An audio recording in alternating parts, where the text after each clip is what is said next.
Was this me?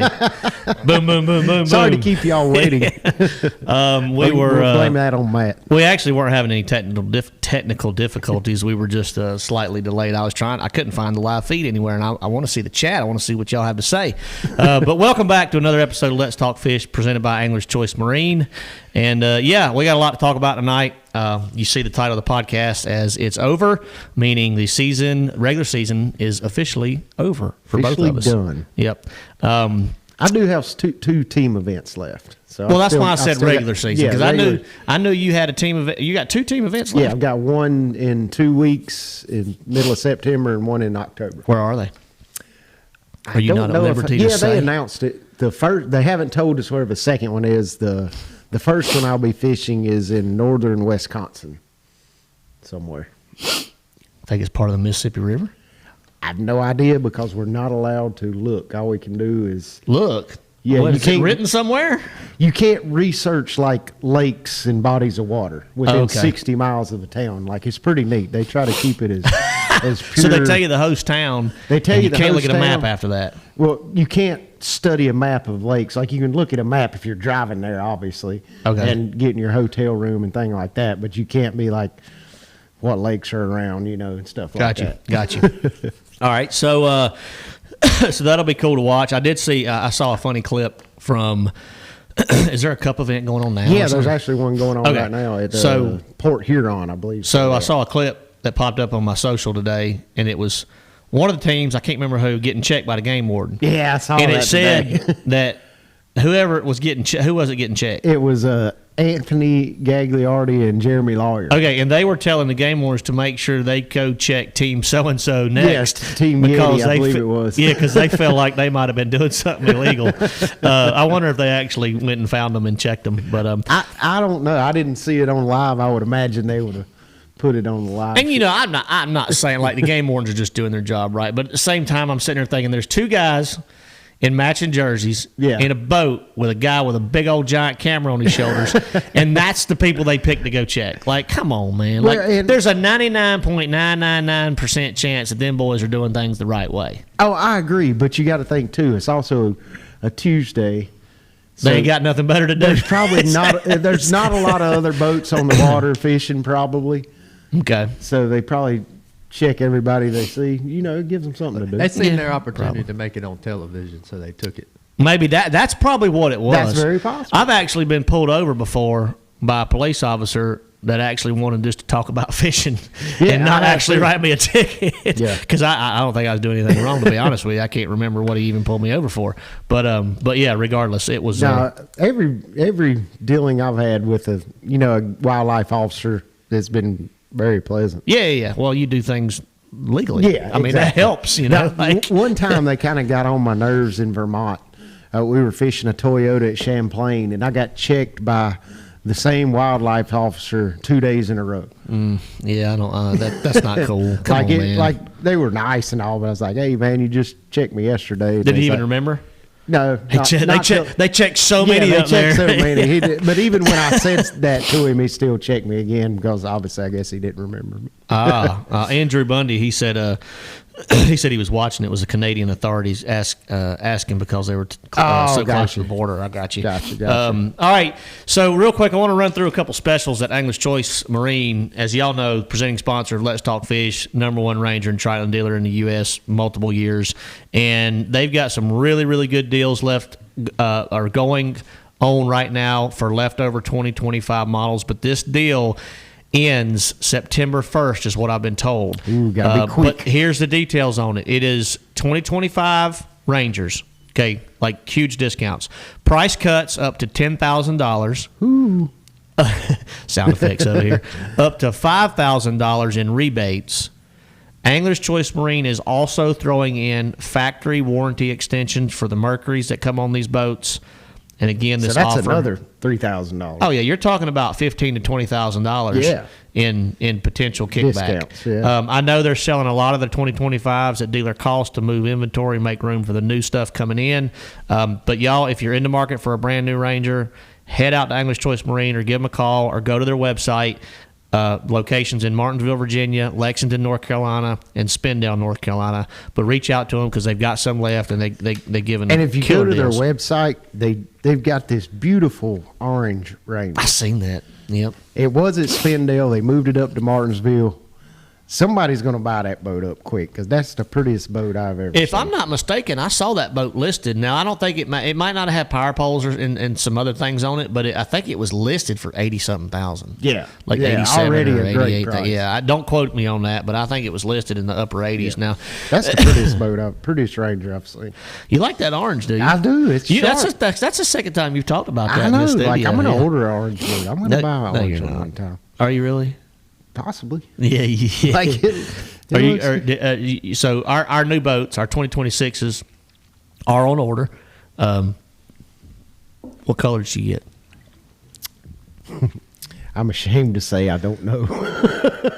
I know because I just say same as last year pretty much every time. Now little things change, but I pretty much stick with the platinums or the silver foxes and the blacks and the whites. You know, combination of those three. I'm similar to that. I stick with the platinums, the silver, the black onyx, and some shade of red because that's my colors, black and red on my jersey. Yeah, you've had a lot of Red Rangers over the years. Yeah. I like to stick with that black and red and silver theme. It looks good. Well, and when it comes to resale, which back in the day when I worked here locally at a dealership that's since closed down, we always said red was one of the number one resale colors in bass boats. And I think it was for years and years and years. And then I just started ordering white, silver, and black because they're all neutral colors. And you know how a lot of guys want it to match their truck. Well, there's a lot of white, silver, and black trucks out there. So I figured, what the heck? It'll match all three of those. So we'll stay in our lane and keep it simple.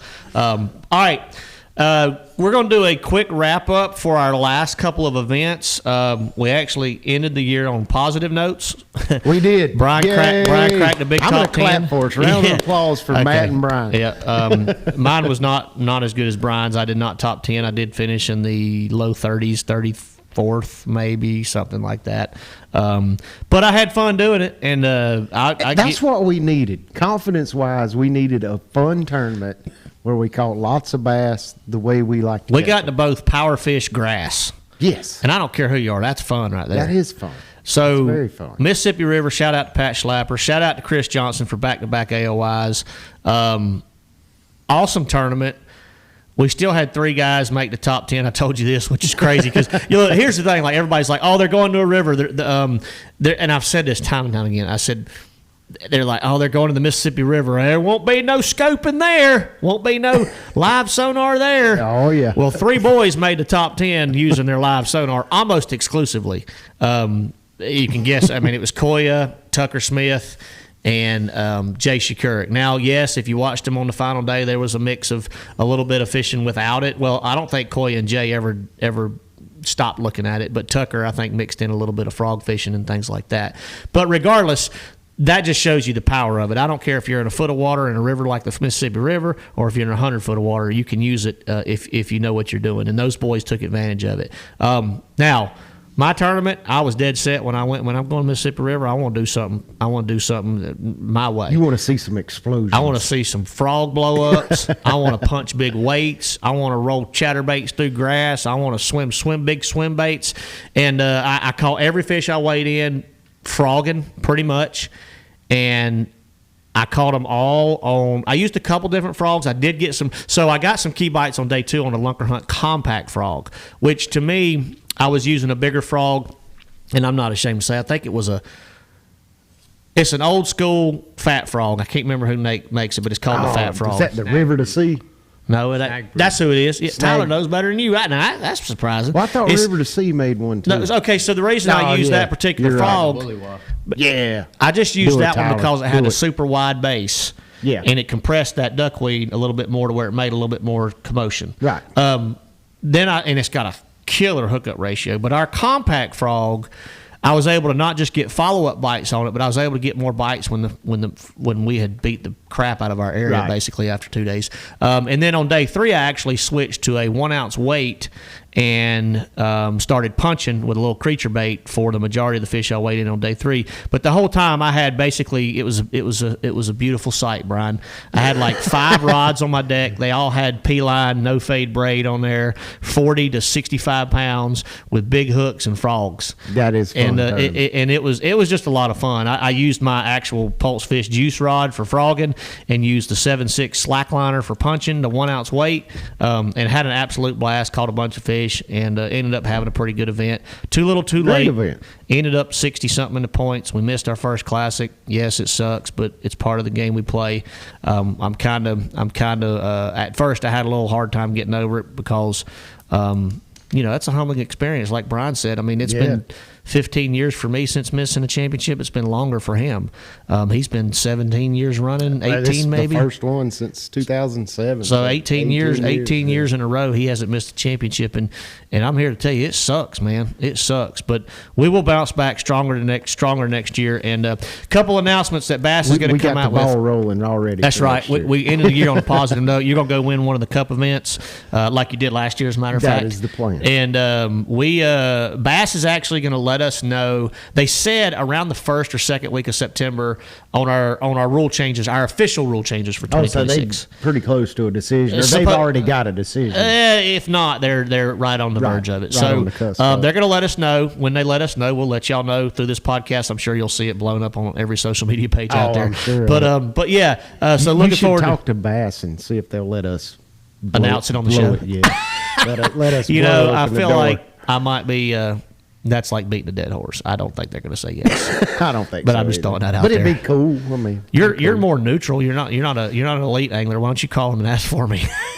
Well, I mean, hey, this is Brian. Don't tell him your last name with the Let's Talk Fish podcast. Yeah. Maybe we should get Tyler to do it. Tyler, you got one job between now and Give then. us your best pitch. How would you ask him? I don't know. You got to let me think about it. Oh, okay. Got to be creative. Well, we'll give you a day to think about it. Yeah, you got a day. Yeah, we Mike, don't say that. Mike, he said hopefully Father Time has not caught up with it. We're in our prime. I'm in my prime. Yeah, we're in our prime. But we're going to talk about our mind. Yeah, we're going to talk about our off-season plans here in just a minute, and kind of what's in store for the LTF crew in the coming months, minus the Cup events that Brian just talked about. Yeah. One thing, I'm going to let Brian dive into the Saginaw event here in just a second, but we one big thing I wanted to make sure y'all are aware of, and I announced it on the show, but the Toyota Owners Tournament is at Lake Guntersville this year in October, which should be like Frog time. Frog Fest. Yeah. It's October 25th, 26th. It's free to sign up. Now, you don't get to participate in fishing. No. So why doesn't, like, that seems like it'd be a great opportunity for Toyota to, like, raffle off or something, or help raise money for a charity to put y'all with an angler fishing the Toyota Honor Tournament. Well, they could do something like that, but we're usually, so we're there for multiple reasons. We do some meet and greets, we do some different things, but we also do like a celebrity pro-ams. Yeah. Yeah, we do. So what you don't see behind the scenes, we kind of do an inside tournament on a different lake. Yeah. Okay, so they're pretty much. We do that, but we're doing it mostly with Toyota corporate people that come in and don't get a chance to go fishing and want to experience the ride in a bass boat and things like that. So they have us pretty busy during that event. But I mean, that's this is Toyota's way of really giving back to their customers. Yeah. So that's great. And they've been doing it for a long time. A long, long time. And, it's funny because you asked me about we can't fish it, but this dates all the way back to, I think the very first one, I might be wrong, but I swear it was at Lake Norman. Or really? One of the first two. Really? I did not know that. And two pros who you know very well. I think they were paired together. I think Todd Alton and Chris Bumgarner might have won that one. Yeah. And I think that's when they immediately started the no pro rule. Now, I might be wrong on that, but I feel like that's kind of where it started, which I agree with that. Look, this is... there's something about North and South Carolina anglers starting the no pro rule. Yeah. If you think apparently, because we're the only two states in the country that basically don't allow pros to fish any good team circuit around here. Well, you think about, like, when the Big Bass Splash deal first started at Lake Norman, Hank Cherry won it. He won the boat. So next year, I forgot about that. I forgot about that too. Yeah. Next year, no pros. You got that one, and then there was a third. Oh, when Bass started the something with the Bass Nation or something like that, and Jason Quinn won it the first year. You remember that? Yes, I do. I've forgotten all this until you're bringing it back. That's what I'm saying. Like, Carolina anglers ruin it for everybody. Hey, Michael, Chuck, Mike, Brian, Jerry, appreciate everybody. Anthony, that's our Zots man right there. Anthony's responsible for the Zots, but appreciate y'all tuning in tonight. And a couple of questions already for you. Oh, I did see that Brian Livesey's frog video clip. He put an explicit language warning right on the front. I saw that too. That was good. But I mean, look, dude, that's just raw emotion. You can't knock a guy for that. I mean, the dude caught almost. So this is what trips me out about Lee. I love Lee to death. Awesome dude. He's so notorious, though. He'll go out and catch like the smallest bag of everybody in the elite field. That joker will come out and catch a legendary bag for the fishery that we're on the next day. Next day. And then the next day, I think he went back and caught 10 pounds again. I'm like, I've never been that guy. Like, no, I've never been able to. If I catch 10, I'm probably going to catch 10 tomorrow. Like, there's like a 99% chance I ain't on crap. And the dude goes out there and blows the door. Almost 22 pounds. Oh, I know. Personally, that's the biggest bag I've ever seen there. Personally. I would say so. And I don't know. Like, I know they catch some bigger bags like in the spring there. But everything's got to go right. Oh, like, dude. It's like a once a year thing. But then I'm thinking, well, it's Lee. You know, he's probably not going to catch 22 again, but he might catch 15 because he's figured something out. Right. And then he catches like 10 or 11 again. This is not a knock on Lee. It was just funny the way it went. It started here and it went. And dude, it didn't go here. It went through the roof, and then it came all the way back down to here. But he saved did what he needed to do. He saved his classic. He saved his classic berth. Yep. But heck of a bag, dude. That was an amazing bag. Yeah. What Brad? Brad Johnson asked what happened to Jason. I'm not sure what Jason's up to now. Don't know either. Yeah, I haven't seen him in years, to be honest. I haven't seen him around in a long time. Anthony said next year at Plattsburgh, I got you. You the man, Anthony. I think we can finish these Zots by Plattsburgh next year. That's I've got a sneaking suspicion those will be gone by Christmas. Probably. Depends on how many shows we do.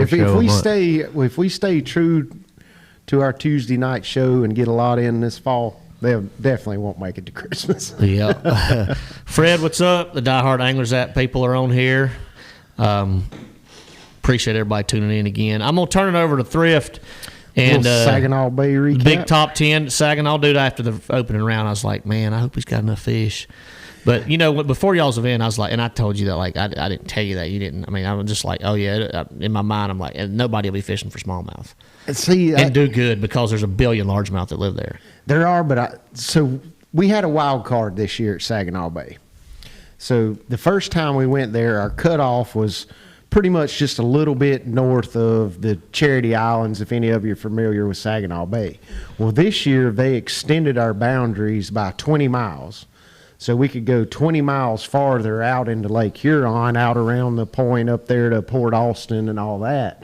And, you know, that was untouched waters for us last time. So I didn't have any idea what was available out there. I'm thinking, you know, there could be guys go out there, find some schools of 2.5, 3 pound smallmouth. And I think some guys did. There were several guys made top 20 cuts catching smallmouth. So there were some guys that made the cut catching exclusively smallmouth? Yeah, I think there were several guys that made the cut catching smallmouth. I didn't see it on the coverage. That's why.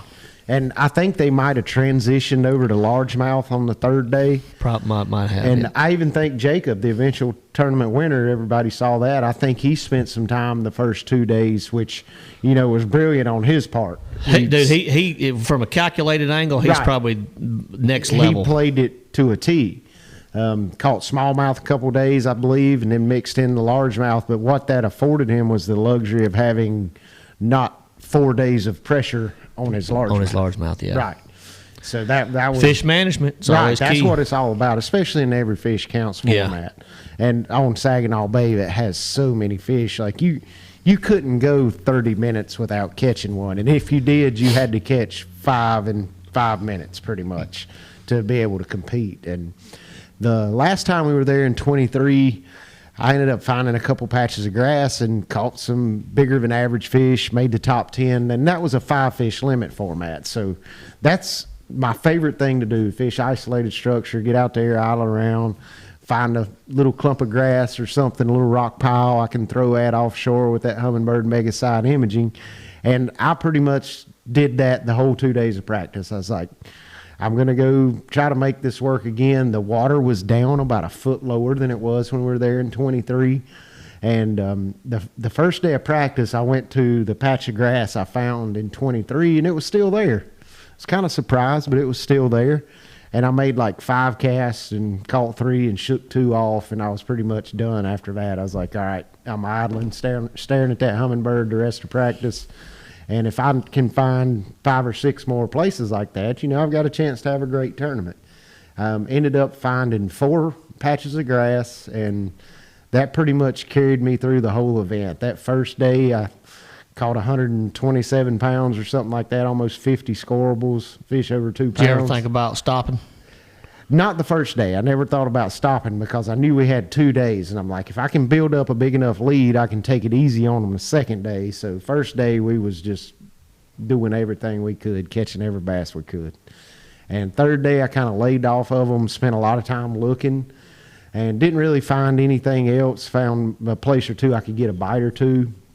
And the third day, I went out there and fished them, caught them pretty good, and I was kind of excited at the end of the third day. I ended up finishing the round in second, and I pretty much quit fishing probably an hour, 30 minutes before the end of the day because I knew I had enough to make it. But what had me excited was one of the places that I fished it that morning, and I caught 3 or 4, and I went back halfway through right at the beginning of the third period, and they were biting better. I caught like 6 or 7 in 10 or 15 minutes, and then I knew I was in, so I quit. And I left that third day thinking I had a legitimate chance to win.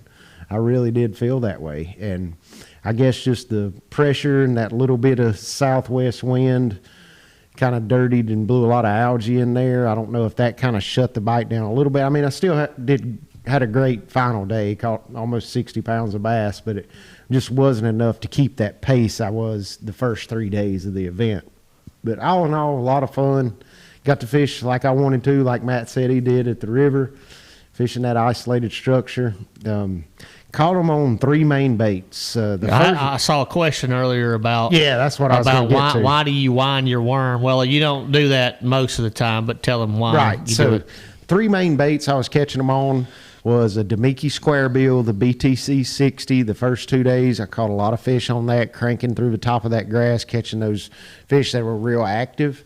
And then obviously a Z-Man chatterbait. I was throwing a bluegill color. And then I was simply winding a speed worm, just a typical old grass worm, little zoom speed worm. And I saw that question about why I slow wind my worm. And the reason for that at Saginaw Bay was I was fishing small little isolated targets. So a clump of grass half the size of this table we're sitting at. And in MLF, we can only use our forward-facing sonar and our 360 for 1 period. So the first 2 periods of the day, I'm lining up on my waypoint, but I don't know exactly where it is. Like I know it's between here, and it's 100 feet from the boat, but I've got to find that grass with my bait. And that's one reason I swim that worm a lot, is when I'm searching for that structure. And if you'll notice, if you go back and watch a lot of the live footage, you'll see me make a cast, and I'll let it hit the bottom, and I'll start winding it until I make contact with that grass. And once I make contact with the grass, most of the time I'd get a bite. But if I didn't, I would start fishing it through the grass.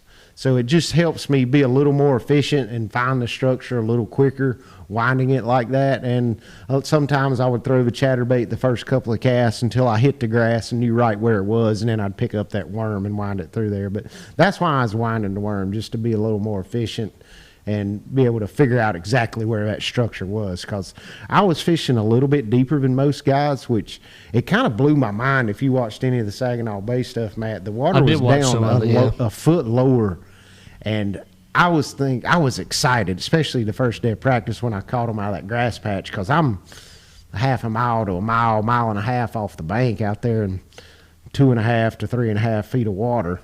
And everybody else is up on the bank in the reeds, and I'm like, oh, I've got this all to myself. This is all Brian's this week, and I'm feeling good. All Brian's. But little did I know, they're just absolutely smashing them in water about yay deep. And It just blew my mind. Those fish were supposed to swim out and get in my grass, or I'd have won that tournament. Stupid bass. Stupid bass. They didn't do what they were supposed to do. Right, well, exactly. You know better. You know better than that. They don't never read the book. I know. That's what I was thinking. But I'm very happy with the results. I can't complain. I did everything I could do to give myself a chance to win that event, and had a lot of fun doing it. And ended the year on a high note. You know, we had 7 regular season events. I got 2 checks all year, Matt. 2. Luckily, both of them were top 10s. You only got 2? I only got 2 checks all year. They were both top 10s. They were both top 10s. That's probably, yeah. So I made 4. I made 4 Saturday cuts. So I got 4 checks, but they probably didn't equal what your 2 top 10s did. So Jody Wright, I didn't know. So this is funny because I know Wheeler and Brent have a little history about button heads a little bit, but I didn't know. Yeah, Jody said, what about that. Wheeler and Brent arguing? So I don't know anything about this. Either one of y'all want to give me some details? I don't know anything solid. Our fans? Yeah, I don't know anything solid. I just know what I heard through the grapevine. And Well, we like rumors. I know what I watch. I know, but I know what I watch. You just start by saying this is a rumor of what we heard. I don't want to be the one to spread. Tyler, you're neutral. Right. Tyler can say it. He's neutral. This is what I seen and heard when Okay, watching so I haven't live. went back and watched the live. So So this went is and what you watched saw the live. and heard watching live. Yes. Okay. So they were fishing the same grassy area. I saw that. Yeah, they were tight to each other. Like, And Wheeler pulled up to Brent and asked him which direction he was going or whatnot. Okay. And they came back with a comment. Brent came back with a comment saying, "It's all my area," or something like. You couldn't really hear what he was saying, but it was something like, "This is all my water." Yeah. And then Jacob was like, "What are you talking about? I let you come in here and gave this to you yesterday so you could make the cut." And then truth comes out. It went on from there, then just bickering. Yeah. so See, that's not what I heard. well, now you got to say what you. Now that we really don't know what happens, you might as well say what you heard. So I heard Ayler was there the first day Of the tournament. Of the tournament. Okay. And Wheeler came in later in the day. Day And- one though. Yeah, day Okay. one. Day one is fair game. In my Yeah, opinion. like Ayler was already there. Like I don't know. Like he didn't make it sound like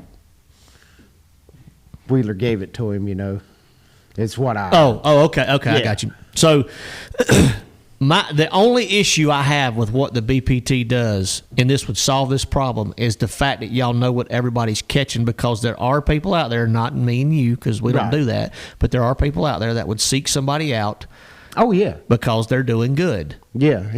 That's it. It happens. There's been mention of that, like anglers wanting to make Do it away with where- that?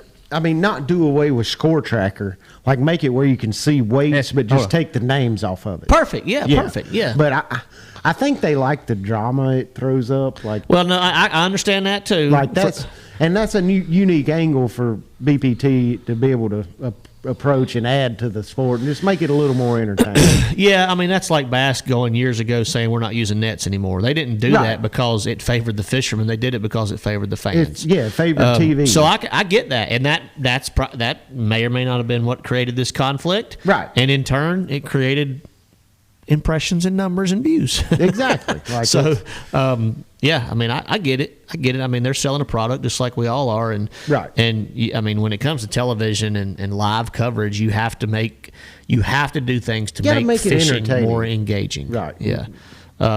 So yeah, but that's interesting. I didn't even know any of that went down. I'm but amazed that there has not been somebody clipped that section and put it on social media yet. it's probably That is it's kind probably of there. amazing. It's just probably not viral. yeah, we yet. probably just haven't seen it yet because that's been like 2 weeks ago, 3 weeks ago. Yeah. Yep. All right, Brian, Yes, you got 2 cups left. I got 2 cups left. Other than that, what you got in store for the next few months? For the next few months, I want to go offshore fishing a time or two. For what? I'm hoping we can make that one. You'll For bring me some tuna? billfish. Oh man, go get something we can eat. Well, if we catch a tuna or mahi, I'll bring it home.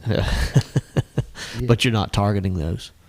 I mean, not specifically, but if You we just want see to go some catch a tuna billfish schooling, for fun, or are you gonna go fish just for tournament? fun. Oh, okay. What did you target the last trip? A couple Billfish. weeks ago. It was not Fish fun. with bills. So Was it rough? No, it was beautiful weather. We just didn't get any bites. Oh, But they were there was a lot of fish and some big fish. So we fished the Pirates Cove Billfish tournament the week not after to interrupt, Saginaw. but see, it's already on there. Mike Harris said Wheeler versus Ayler is on Bass Boat Central. Oh, there we go. So There we go. All right, then. We'll have to go check that out, Mike. But Drop us a link. I wouldn't mind seeing that myself because I hadn't went back and watched any of it live. But we fished the Pirates Cove Billfish tournament right after Saginaw, and we didn't do very good. We only caught one white marlin, tuna, and a couple mahi. But Is that the one that Michael Jordan finished second in? Yeah, Jordan finished second. Nice. Yeah. Well, everybody says Michael Jordan finished second. His crew, or captain, Yeah, his angler, team. whatever. Yeah, But, catch 23. There was the last day of the event. There were two big blues caught, like I think a 878 pounder and a 808 pounder. Those are giants. Oh, dude, I got to see the 808. They didn't have a scratch or anything on them anywhere, did they? I mean, I'm sure they did, but I'm just they saying. weren't disqualified. You know what I'm they saying? weren't mutilated. Anyway, I won't even go into the depth of that rule and how stupid I think it is. It was pretty cool. That's the first big blue marlin I've seen. Like actual giant ones. Yeah, like I've only seen like one or two in my life, and they were both under 300 pounds. Yeah, I've seen a couple 400 or 500 pounders, but like that to see one 800. Whew, I mean, it that's a big hangs to old the fish. ceiling, don't it? Oh yeah, Yeah. They've got it on a big lull. But I mean, its Lifting tail the- would be touching this ceiling if you put its bill on the They're ground, like wouldn't it? 100. I think it was 120 inches long, maybe. That's like it's like 11 feet. Yeah. Now that's Is that from right? that's from Yeah.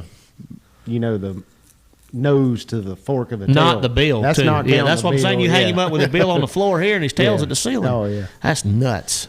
Yeah, it's something. It's a to big see. old fish, Tyler. It'd be like seeing a 700-pound electric blue smallmouth hitting a spook. That's what it's like. With a sword. With a sword. Yeah, Yes, with a with a sword. sword. With a samurai sword attacking a Yeah, spook. I guess I could get into that. Yeah. Anybody ever try to throw anybody ever how you raise one behind the boat and Yeah. get him come up and you get him in the bait or whatever, and a lot of times you pitch a live bait or something back to him sometimes. Yeah, just pitch a big mackerel. Or, right. But anybody ever tried like a gigantic chugger or something? Well, Like just shut the boat down and so just fire that big top water we out pull there. big chugger lures, but no, Put hooks on it. they do have hooks on. Oh, okay. They're not like teasers. No, they're not Okay. teasers. Gotcha. It kind of is like the top water. It's just Oh, trolling, yeah. but I mean, Like if you see it. It's not like making a cast, though. You don't know when the No, bite's you're gonna holding come. the bait up and it's skipping along like Yeah. on the first wave, and then you just see like a 500-pounder come up. Yeah, that'd scare me. I'd probably drop the rod. 500-pound fish I trying guess to eat my something to top see. water. It's something to see. Yeah. I mean, your explanation of it, it's like a giant smallmouth with a sword biting a spook. Sounds pretty fun, We actually. need a T-shirt with a giant smallmouth with a samurai sword now. I think we've started something. Yeah. Get on Sounds it. like it. All right, so saltwater fishing. Yep. Then Gonna I'll do a probably little deer deer hunt a hunting. little bit. Yep. What about I actually just started getting ready last week, bush hogging, spraying everything, getting ready to plant some food plots. All that what good you gonna plant? stuff. I don't know. Probably turnips. Yeah. So do the deer eat your turnips before they frost? No. Okay, so it has to frost on them. Yeah, but it looks cool.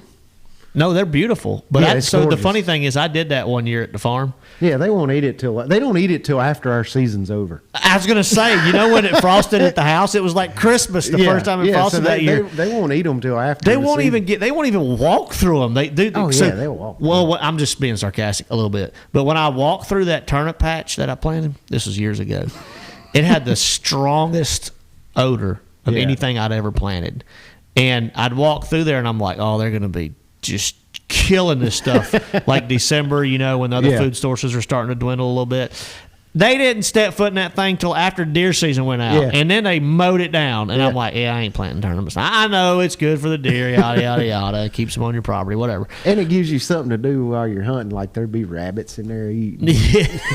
You get to watch. Oh, all so you're kinds of- hunting over it when they ain't eating them. right? Oh, perfect. Yeah, sounds like a plan. It's beautiful, man. Yeah, no, it is. That's the prettiest food plot I've ever planted in Oh, my it life. is. No doubt It in my really mind. is. Fred said he spent the day inshore saltwater fishing Ooh. today. Nice. Brian said throw a big whopper plopper for them billfish. Like the You big know, I musky thought ploppers. about one time making a teaser out of the big 190 whopper ploppers. Yeah. Like taking the hooks off, like put like 5 of them in a line. Dude, I and bet making you'd a wear that teaser. thing out so fast if you constantly pulled it. Oh yeah, I like mean, you're pulling it at 6-7 knots. oh yeah, that thing. You know would those toast. big 8 hours. Rapala jerk baits people buy to get Autographed? Yeah. Dude, that thing's like 3 feet long. Yeah, well, if you towed it behind it with some hooks on it. Oh, they'd bite. I mean, a marlin would bite that, probably. Oh, yeah. Like, they eat 15, 20-pound dolphin and tunas. Yeah. Yeah. Probably bigger than that. Oh, I'm sure they can eat whatever they can get in their mouth. I think they do. Big as some of them.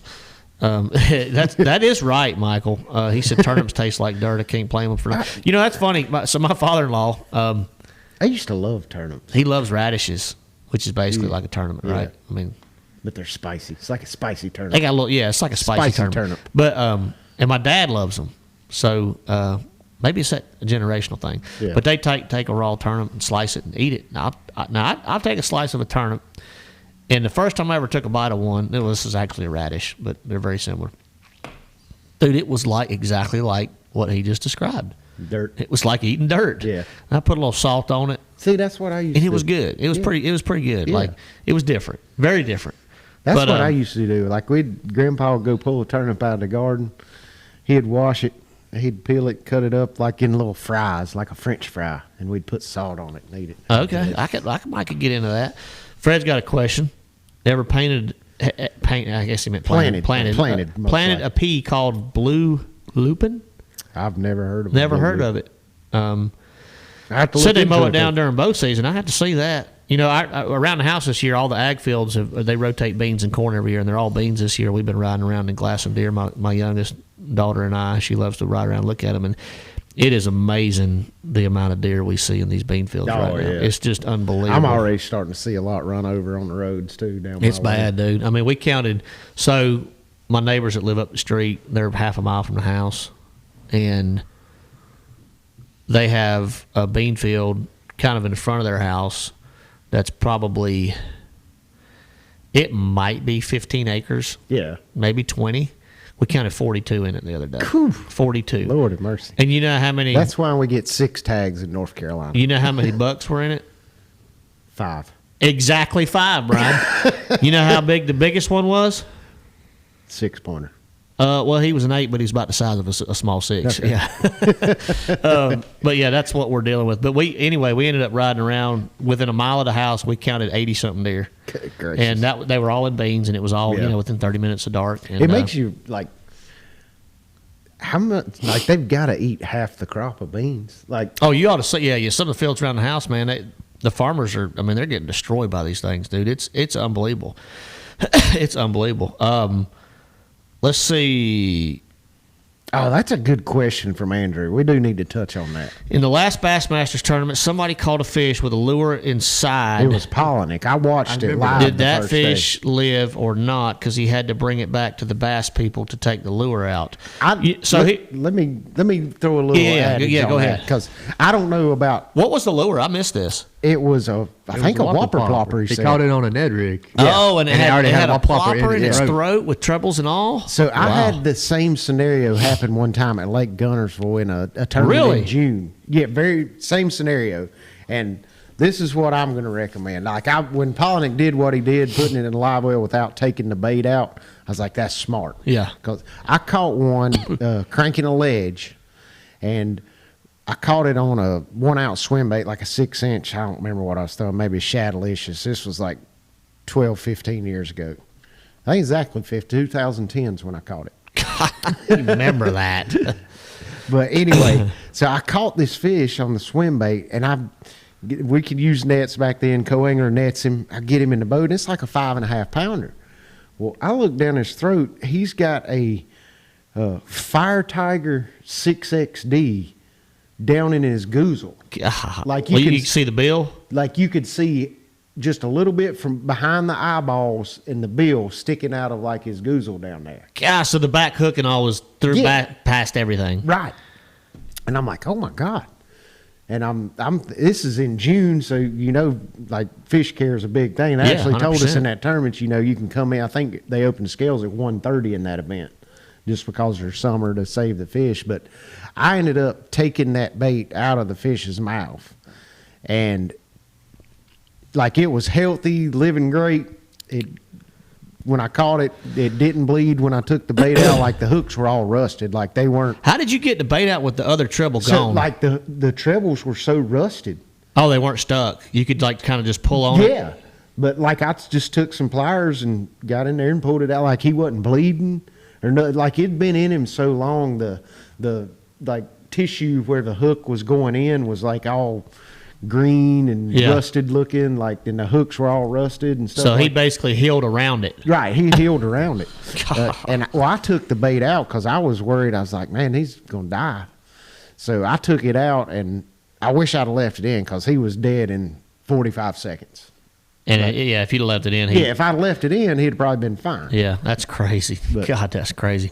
So I'm assuming Brandon took that fish to Gene Gilliland, which is the head of the conservation team that travels with Bassmaster in order to address any issues with fish care, which is great. Bass, MLF both have teams that are focused solely on taking care of the resource and making sure our fish are turned back not just alive but healthy, better shape than they were. Yeah. And they pump these things full of oxygen, keep them in cold water, and make sure they're 100% healthy before they turn them loose.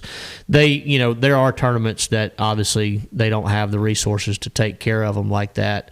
And you hear every once in a while somebody online saying, "Oh, they just had a bass tournament here and 65 fish were floating the next day." But you don't see that with Bassmasters. You don't see that with MLF because they're very careful. I've even noticed this year. I was looking back at BFL results, for over the last month or so, and they've started going to a 3-fish limit in the BFLs in the hot summer months on a lot of lakes. I mean, that's a good idea. I think it is too. It's a great idea. As far as fish care is concerned, it's a great idea. Definitely 3-fish tournaments are tricky, but other than that, I mean, it comes down to what's most important is taking care of the fish. Right. So, I agree with that. So other than a little deer hunting, 2-cup events, might go saltwater fishing, chase a billfish or something. Bring your buddy Matt back some yellowfin. I'll do it. Fresh, never frozen. We only caught one yellowfin in Pirates Cove, and it was only like a 35-pounder. We ate the whole thing. I was going to say, that's all I need, Brian. Well, we ate the whole thing. Yeah, I know you did. It's like Canterbury went out with David, and they caught a swordfish. And I'd be mad if he didn't bring some. It wasn't big. It was right under. It was under 100 pounds, but But he was leaving to come. That's a lot. 100. That's probably probably 40 pounds of meat. Well, he was leaving to come to. They hooked 4 that day and only landed that one, but he was leaving to come to St. Clair for our event up there, and he had the swordfish ready to go, and he drove off and left it. And I was made like, him turn around. Gosh, I made him turn around. Yeah. Either that, or I would have made him pay for have to pay for his wife to pack it in dry ice and ship it. Yep. That's the best fish in the ocean, swordfish, hands down. God, David, we stayed with David Gasson and Bryant Smith up at both great guys, fun to stay with. And Bryant's from California, David's from South Alabama, and how those two got together to become roomies is still a mystery. But they're both super guys. And David was talking about his favorite. He's a big offshore fisherman, and he was talking about his favorite fish to eat. And I told him how much I like swordfish, and he was not picking on me. He was saying, "God, there's so many more good fish." But swordfish has always been in my top 5. Yeah. Oh, it's number 1 for me. Is it number 1 for you? Yeah. It's definitely very distinct. It's very unique. Yeah, it has its own delicious flavor, and I've had it blackened, and and it's especially this to my. What's your favorite way to eat it? So, probably the least healthy way. Don't tell me you're going to deep fry it. No. Okay. No. The belly meat, it's just pretty much like a hunk of swordfish fat. Okay. But, dude, it's like eating a piece of butter. Like it just melts in your mouth. It's delicious. That's the best cut of meat on the swordfish. Nice. All right, so Fred wants to know how many card games, good drinks, and cigars are in the future. We're going to probably have a couple card games throughout the winter, no doubt about that. There'll definitely be a few good drinks. And I got me a big old custom bourbon smoker about 2 years ago that my dad gave me as a gift. Where are you at? And I see where you're at now. What? I didn't see the question. I was wondering. I was like, why hadn't I been invited into these good drinks and stuff? Do you like a smoked bourbon? I do. Okay, I got you, dude. All right. Well, we're having a cookout on Sunday, Okay. I'll smoke you a bourbon. All right. You want me to Guaranteed. bring some bourbon, or you got the bourbon? I mean, I got the bourbon, but I'll if bring you some too. yeah, bring. Hey, out of your collection, I tell you what, I'm not gonna tell you what to bring. Bring something that ain't never been opened and you ain't never tried. Then we ain't smoking no good bourbon. Why would you smoke a bad bourbon? I mean, how dumb is that? Because I want to taste you the were good smarter bourbon. than I that. want to taste the good bourbon. I mean, what I usually It like, I'll enhances the smoke taste. like a Eagle Rare or a Blanton's or something like that. It's what I normally. I don't have the high end stuff you have though. That's what I'm saying. I want to try I something. like Eagle Rare. I'll bring a bottle of Eagle Rare. I got that at the house. Bring something I don't have. About Woodford. I got. Come on, man. You're I'll bring talking to something. Thrift. Have you I'll ever bring seen his something. bourbon collection? I've seen the stuff he's gotten from Jeff. Bring something different. All right, I'll bring something. All right. It can be open or not. I'm just giving you a hard time. I got a good bottle. I'll bring. Promise? Yeah, Okay. Gonna be something I never tried. possibly Japanese whiskey. Oh, that's good stuff. Good stuff. I've only tried one of those. Which one? I'll have to send you a picture because I can't pronounce the name of it. But I will definitely send you a picture of it. All right. So my sweet wife, Emily, said that my youngest daughter is watching.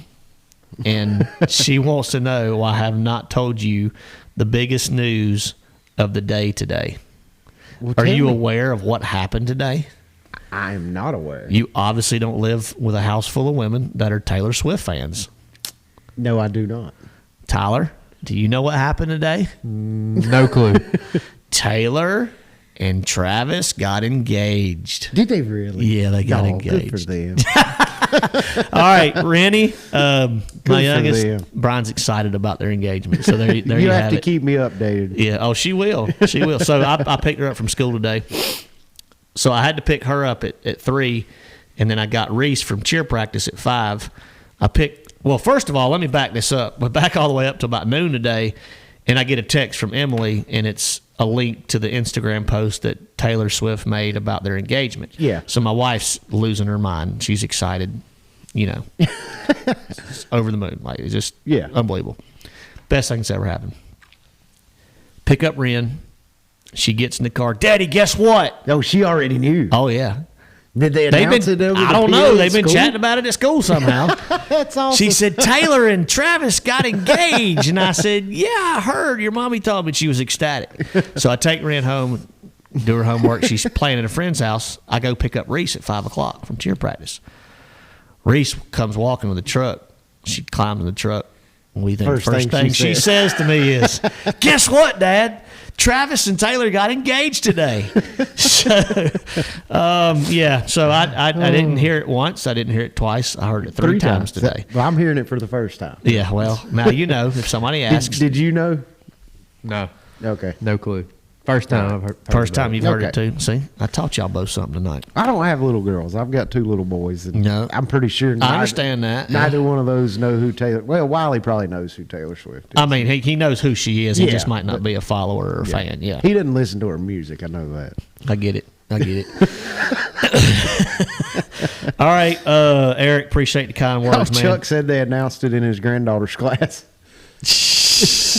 That's awesome. Michael, that's so funny because Miss Brown, who's the cheer coach, also announced it. That's how Reese found out. Announced really? it she's also a teacher, and Reese Yeah. has her for one of her classes, and she announced it in their class today. Like this wasn't just an announcement on Instagram, y'all. This was Like the whole world This was knows. an international. Yeah. Like, it's probably going to be a holiday here in the near future. So if you pull up The day Fox they got News, it's engaged. like the top headline. On Fox, possibly not. But Well, they got entertainment. CNN. well, I know, yeah. CNN probably. Yeah, well, I have no idea, but it will be. I'm sure it's all over any entertainment Right. news channel. It's probably all over. There you go. And it's all over social media, regardless.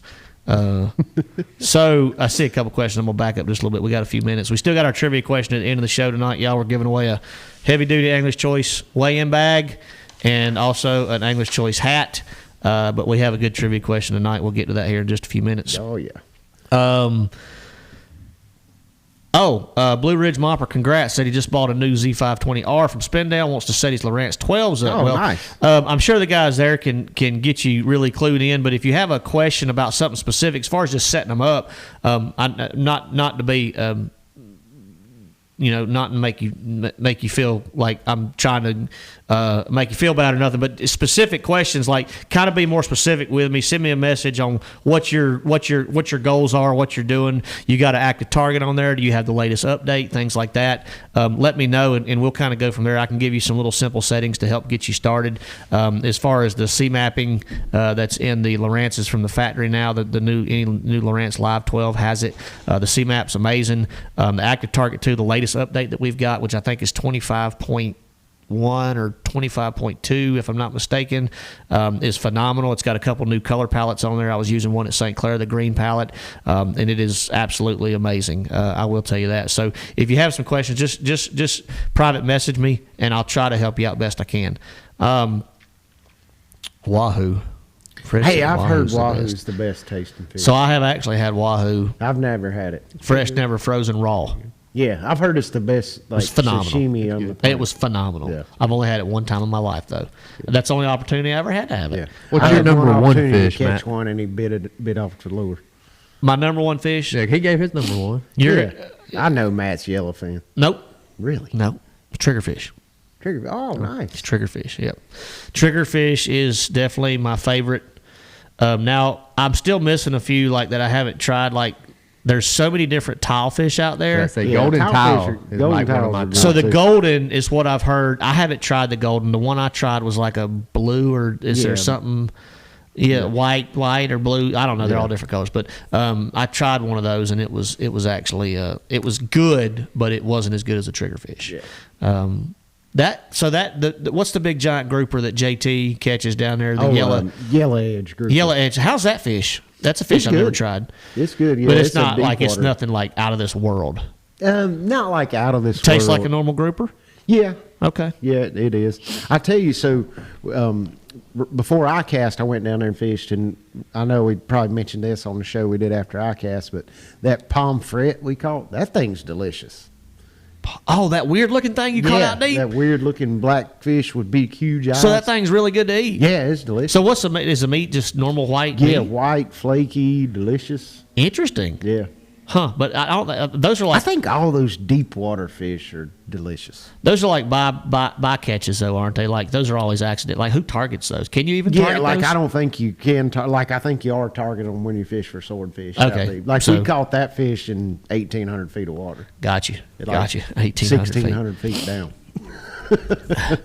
Like you've got this big 12-pound weight. We didn't even know it. You don't even know you've got him until you're winding. Like we're winding our bait up at the end of the drift to go set again, and we're using LPs, so electric reel, and we get up to where we're like 200 revolutions, and we see the rod just kind of, and JT gets excited. Oh, said, "Ooh, I bet we got a pomfret." Did you see that? And we look, and you see a little.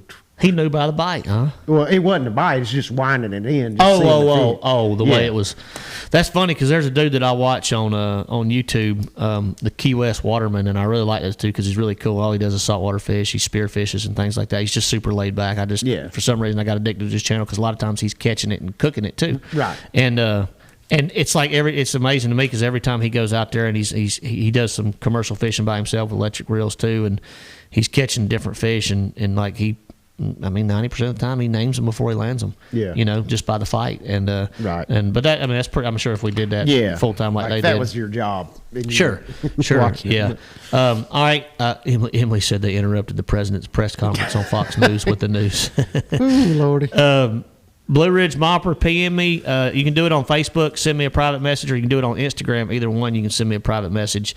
There's just a little icon on those pages on social where you can send a message that way. So either on Facebook at Matt Arey Fishing or on Instagram at Matt Arey Fishing, just send me a message. All right.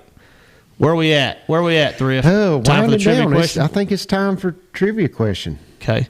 All right, so again, trivia question sponsored by the presenting sponsor, Angler's Choice Marine, who, again, don't forget, has some unbelievable deals that only last until September 1st. Yeah, for like 5 days left to take advantage of it. For 2025 Rangers. You can go on their website if you can't get by one of their locations and check out their current inventory or give one of their guys a call over there at Angler's Choice. All right, again, this is for a heavy-duty. You're so I'm OCD. Sorry. Sorry. Did you see what just happened, Tyler? I didn't even notice Did you see did it. I'm pretty sure I seen him straighten the edge of the bag with the edge of the table. Oh, man. I hope. Good thing is we got that on video. I didn't even notice it. I did it until you said something. And as soon as you said something, I was like, oh, my God, I just reached over there and straightened that bag up. Yeah. After Matt touched it. So, oh, Lord, I got to quit that. All I did was touch this bag, and it moved a little bit because we're giving away one at the end of the show. And he immediately, as soon as I left he grabbed it and pulled it back straight. That's bad. I need to get on medicine. All right, Anthony, well, get ready. If you could use a new way bag, new Angler's Choice hat, y'all get ready because the trivia question is coming in hot right now. The first correct answer that comes across our feed. This is going to be a tricky one. Comes across our feed is El Champion, and we'll announce that as soon as we see it. So here we go. So Bryan Thrift and myself, our two biggest fish this season. That not just in a tournament. Doesn't count tournament, like the whole year long, practice, fun fishing, whatever it may be. Our two biggest fish this season, what did they weigh combined? What was their combined weight in pounds and ounces? The biggest fish I caught plus the biggest fish he caught this year. Since January 1 of 2025, what was their combined weight in pounds and ounces? All right, you remember the answer, Brian? No, I don't. Okay. It's circled right there. Okay. I see some close ones. I see one seen that's some close real ones close. Seen some real 11-2. Come on, Travis. We did a little bit better than that. That's like two 5.5 pounders, man. We do a lot of bass fishing, believe it or not, in a lot of places. 14. We'll give a hint if it takes longer. No, dude, we'll get it in a minute. Yeah. All right. So the majority of the answers are in the teens. The hint is it's above that. Yes. Ooh, I see a real close one. Yeah, I do. God, that was close. Ooh, that's close. Man. All right, you don't see it yet. Speaking of an Tyler, do you know the answer? No. I know. Well, why'd you're over there going, oh, that one was close. The end of the answer. Brian, keep looking, man. I'm watching it roll. Speaking of, I'm gonna throw a little hint out there. We don't have it yet. Well, we don't have it yet. I thought it would have went a little. God, there's another close one. And another close one. I got it. I got it. Gosh, sorry, Anthony. It isn't Anthony. Yes, Anthony Watson. Is that who you got? Yep. It's not our buddy Anthony. Well, it is our buddy Anthony. He's watching the show. No, the one that gave us his odds. What I'm talking about. Well, it's still our buddy Anthony. You can't word it like that. Sorry, man. My apologies. We have a correct answer. Anthony. Sorry, what was Anthony's last name? Watson. Anthony Watson. So the answer was 20 pounds. 8 ounces. If my math's wrong on adding these two fish up, then I'm So the two fish were 9 pounds, 6 ounces, and 11 pounds, 2 ounces. Correct. Which equals what, Tyler? 20 pounds, 8 ounces. Okay, good. Okay. That's what we're going Perfect. with. We've deemed Anthony Watson the winner either way. But yeah, I was going to say when we seen the 11-2 post, I was like, that's half right. We are buddies, Anthony. We're all buddies. Everybody's buddies on here. We're all fishermen. We're all from the same family. Y'all, we appreciate everybody tuning in. Anthony, send us a private message with your shipping information on our Facebook page. That's the Let's Talk Fish Facebook page. Send us a private message. Make sure your shipping information is in there, your address and all, and we'll get Angler's Choice to get you out a heavy-duty weigh-in bag and a hat here just as soon as possible.